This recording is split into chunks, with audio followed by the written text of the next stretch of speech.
На одном дереве жил-был воробушек. Однажды его мама полетела за едой. В это время к гнезду подкрался кот.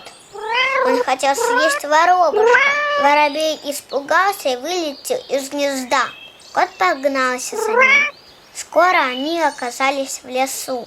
Воробушек очень устал и сел на ветку, а кот полез по дереву к нему.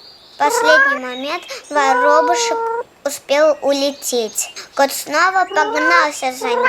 Вдруг из кустов выпрыгнул волк и погнался за котом. Кот очень испугался и стал звать на помощь. «Помогите, спасите!» Воробушек услышал и полетел за котом. Он сказал ему: «Беги со мной, я выведу тебя из леса!» После этого кот и воробушек стали лучшими друзьями.